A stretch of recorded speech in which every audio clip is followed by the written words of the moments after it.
It's Friday, April 11th. Let's talk PlayStation. So, not a huge news week for Sony, in all honesty. Not a whole lot went on for Sony. It was one of those news weeks where it's like, yeah, we kind of saw that coming, or yeah, like we needed to see this information eventually, so it's good that we got it now.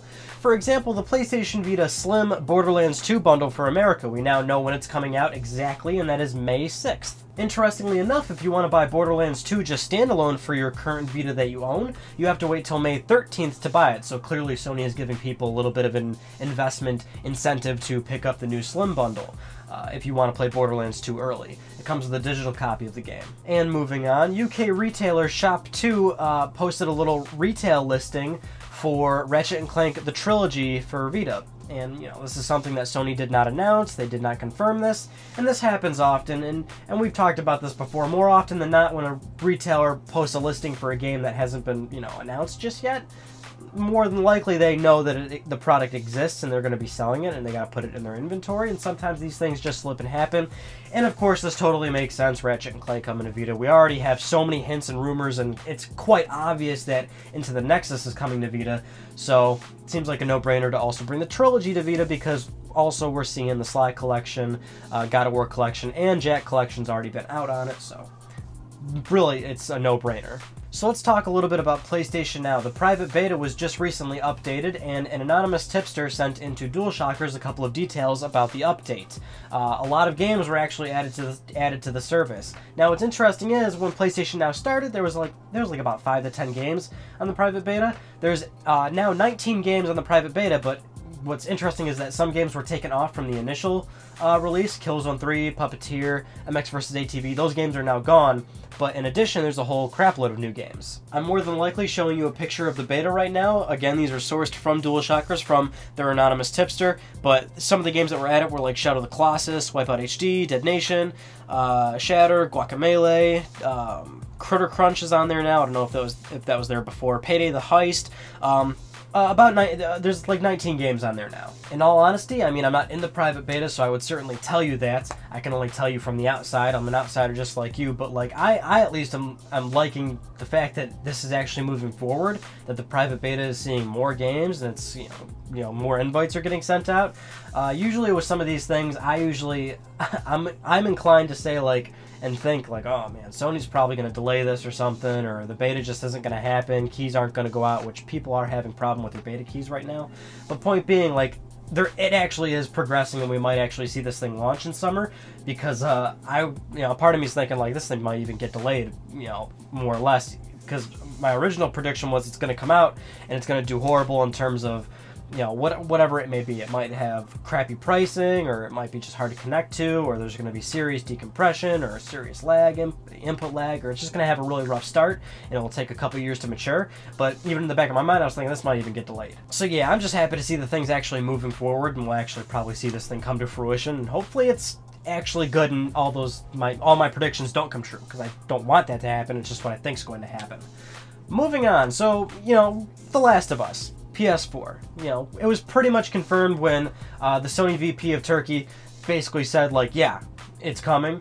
And then what's funny is the PlayStation Store on the computer posted a little banner, again, like slipping it and leaking it out. So Sony had to pretty much come out and say on the PlayStation blog, like, yes, it's real. Here's a trailer. Here's everything. Like, yeah, you caught us. So yeah, no big surprise there. The game's going to be updated to 1080p. It's going to include all the DLC, and currently they are targeting 60 frames per second, keyword targeting, so more than likely I would assume it'd be an unlocked frame rate. If they can't reach 60, or they'll, you know, allow an option to lock the frame rate at a steady 30. And it's going to be, unfortunately, it's going to be $60, which is, you know, really kind of lame, and they haven't talked about like any sort of upgrade price, but, you know, clearly I don't think they're going to offer that to you, so that really sucks. But, you know, we've touched on this topic numerous times, whether it's remakes or remasters or collections or DLC, you're consumers, so vote with your wallet if 60 is too much, because you know, it is pretty a high asking price considering the game just came out last year. What's really interesting is Naughty Dog openly admitted that right when they wrapped up the PS3 version, they immediately started to work on the PS4 version. So even during interviews where people said like, "Hey, you making Last of Us on PS4?" and Naughty Dog's like, "Nah, no, we ain't doing that."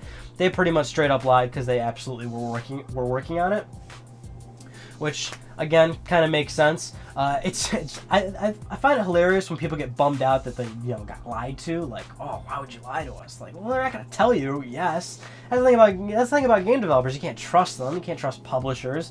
You can't trust Sony when they say no to something. And, they're gonna save these things for announcements. And clearly they couldn't do it here because it got leaked like 3 times before they could announce it themselves. But they're going to hide these things because they want to make an announcement. They're not just going to answer it in an interview like, yeah, we are working on it.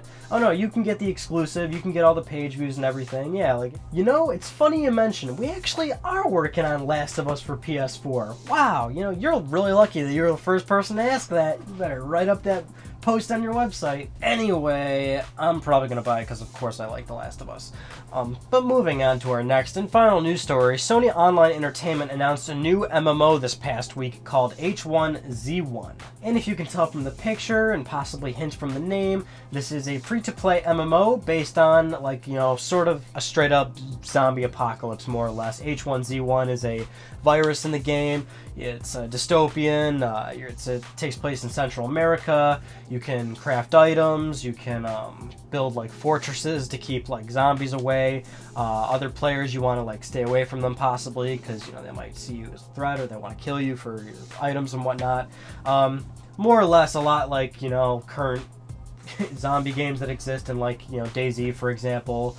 Sony Online Entertainment has like openly acknowledged like, yes, this is very similar to other genres and other games out there, but they're acknowledging this in the sense that we want to make this game better than them, right? Like, we know we're entering a heated market, but we want to show you why our game is better than the other ones. Now, what you want to take away from this announcement immediately is that this is Sony Online Entertainment. And funny how we just now talked about them, last episode or the week before? Sony Online Entertainment actually mostly does work with PC. They make a lot of PC games, and it's, only just recently they finally started to work a little bit with Sony Computer Entertainment and release games on PS3 and PS4. So in all likelihood, the PS4 version of this game probably isn't going to be ready for, ways down the road. And he's openly said, it's not even confirmed that there's a PS4 version on the way, but the game director is, pretty much more or less said, like, yeah, we are Sony, so, yeah, like, PS4 is definitely on the table, and it'll probably come. Because so he's already releasing, like, they're working on PlanetSide 2 for PS4. And you'll notice there's a lot of, a lot of PC games coming to PS4, a lot of MMOs on PS4, a lot of free-to-play stuff on PS4. And this is, we've talked about this previously. We haven't seen a lot of this in the previous generation. We're finally seeing a lot of it here because it's actually working. In fact, Sony has announced that free-to-play games on PS4 have been doing actually quite well. Revenues are up. People are actively playing those games. They're actively downloading them, trying them. The huge incentive for them is, you got no PlayStation Plus requirements. So all you need is a PS4 and you can jump into these things and you don't have to spend an extra $1 unless you deem it, a good value of whatever you're going to be spending in that particular game. And what I find really interesting about H1Z1 is that, well, this is not something that a console really ever sees, really, like you see a lot of these games and they look like a blast on PC, but if you're not like a PC guy, these games are kind of out of your realm. So it'd be cool to finally see more of these games come to consoles and, of course, PlayStation 4. Anyway, everybody, that concludes this week's episode of Let's Talk PlayStation. I'm Ryan Benecki. Thank you so much for talking with me, and I'll see you all next Friday.